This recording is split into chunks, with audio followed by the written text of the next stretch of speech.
Au menu de la séance du Conseil des ministres de ce mercredi 27 novembre 2024, présidée par le chef de l'État, M. Patrice Talon, figurent les décisions dont voici la teneur. En ce qui concerne les mesures normatives, en point 1, création de l'autorité de mise en consommation en République du Bénin. L'institution de cette autorité découle de la politique nationale de qualité dont dispose notre pays. Elle doit s'affirmer comme la structure de référence dans le cadre des transactions commerciales au niveau régional et international en veillant à la protection ainsi qu'à la sécurité des populations par la mise en consommation de produits et services certifiés conformes.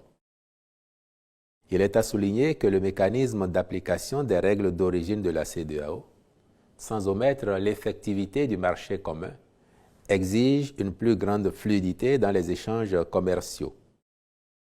Au Bénin, l'intervention de plusieurs organismes dans le processus de certification rend impérieux une optimisation des procédures d'évaluation de la conformité des marchandises aux frontières, mais également des biens de consommation produits localement. C'est pourquoi le Conseil a marqué son accord pour que l'autorité soit dotée des prérogatives les plus étendues pour prendre en charge le domaine technique de l'évaluation de la conformité des produits alimentaires et non alimentaires importés ou fabriqués localement, mis en consommation dans notre pays, qu'il s'agisse des analyses et essais, des inspections, contrôles ou certifications. En point 2, mise en place de l'autorité de délivrance des actes relatifs à la nationalité.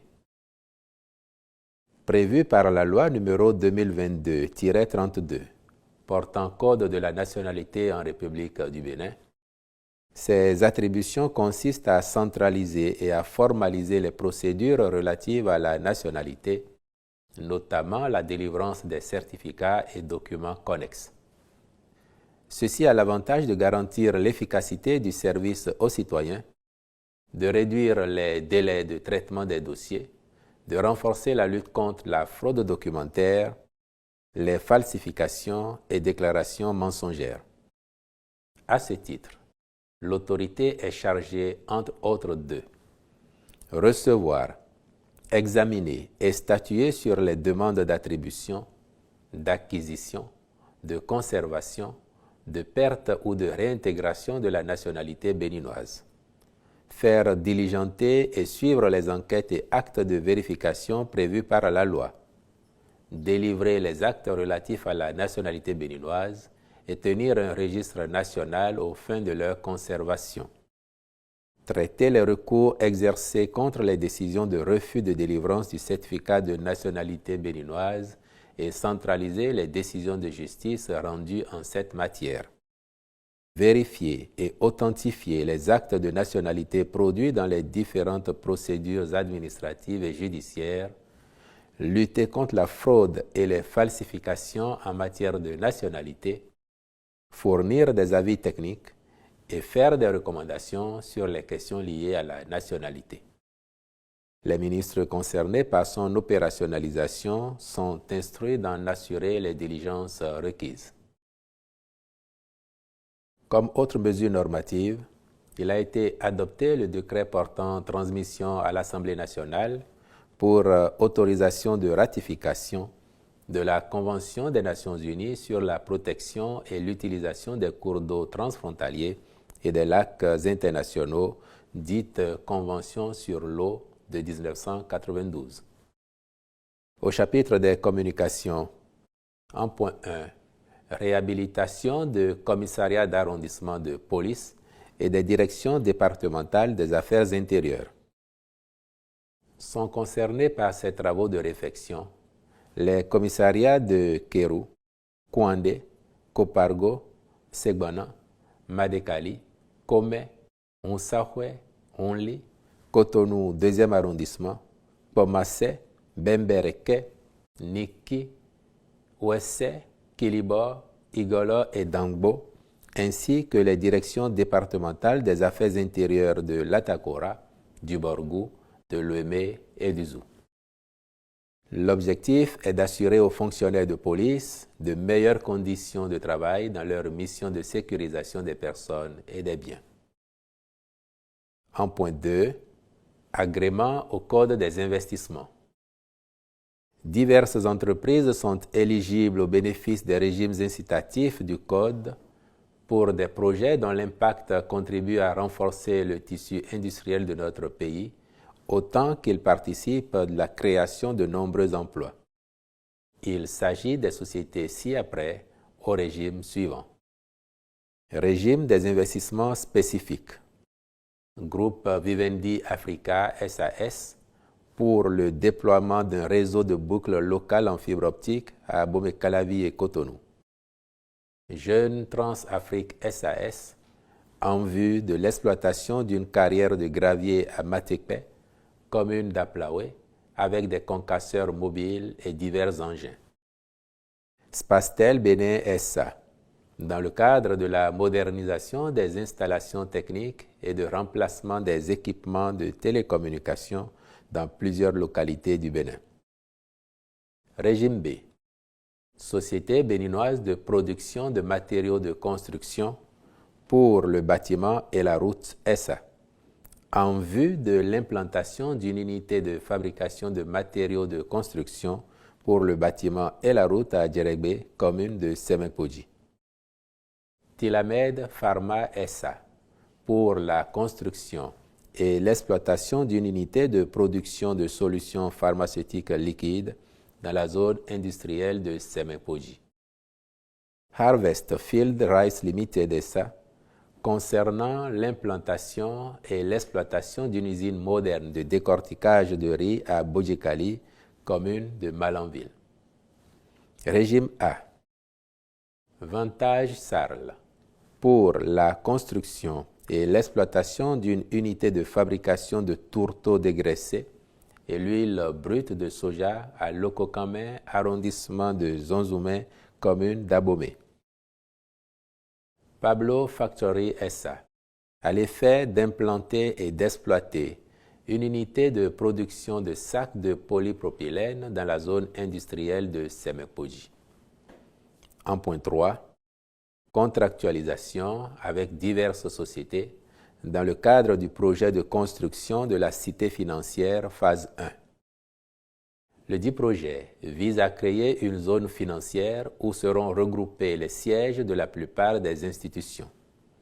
Ainsi, en sa première phase, seront réalisés les travaux de construction d'un ensemble de 3 bâtiments de grande envergure, respectivement de type R+7 pour la Caisse des dépôts et consignations du Bénin et la Caisse autonome de gestion de la dette, R+7 destiné à la Société immobilière et d'aménagement urbain, R+5 attribué à la Banque internationale pour l'industrie et le commerce, puis R+6 au profit de l'Institut national de la statistique et de la démographie. Il s'agit de doter toutes ces structures d'un environnement de travail confortable et moderne, tout en poursuivant la politique de requalification urbaine de la ville de Cotonou. Les ministres concernés accompliront les diligences nécessaires en vue de la signature des contrats avec les entreprises identifiées à l'effet d'exécuter les travaux dans les délais prescrits. En point 4, contractualisation avec divers prestataires dans le cadre du projet de réhabilitation et d'homologation du stade de l'Amitié Général Mathieu Kérékou. En plus des travaux de la phase 1, comprenant principalement la reprise des pelouses du terrain principal et d'entraînement, les points d'attention à traiter dans le cadre de la réhabilitation en vue de l'homologation du stade intègrent l'éclairage de la dite pelouse, la mise en place d'un système de sécurité anti-intrusion et d'une plateforme de billetterie, de même que les travaux de gros œuvres et secondes œuvres d'aménagement intérieur. Le Conseil a donc autorisé la contractualisation avec les prestataires retenus à ces fins.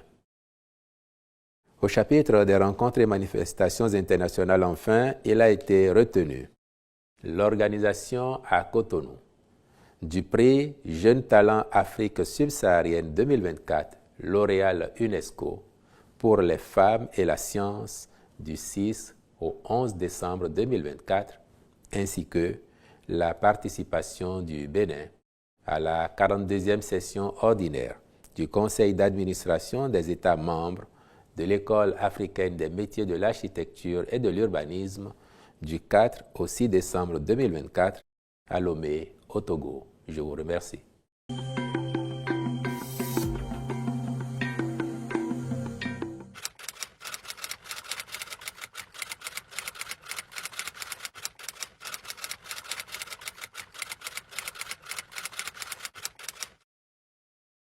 Il n'y a aucune confusion. Le gouvernement est différent des partis qui le soutiennent. Le gouvernement est différent des partis politiques. Et la vie quotidienne des partis politiques n'est pas le menu des séances du Conseil des ministres. Le gouvernement s'est dit favorable à la demande de l'opposition. Le chef de l'État, en recevant la délégation d'un des partis d'opposition en novembre 2023, avait déjà affirmé son accord pour la réalisation de l'audit sollicité par ce parti. Et il était attendu de ce parti les diligences subséquentes pour faire ces propositions au gouvernement, notamment le profil ou le CV des experts qui ont des états de service avérés en matière d'audit de fichiers électoraux, quel que soit le nom qu'on lui donne. Le gouvernement a attendu 1 an avant d'avoir une réponse formelle du parti d'opposition. Et conformément à l'engagement qu'il avait pris 1 an plus tôt, le chef de l'État a réitéré son accord pour la réalisation de cet audit. Le gouvernement a partagé cet accord et c'est pour ça que le garde des Sceaux a été mandaté pour rencontrer les partis dits du cadre de concertation de l'opposition.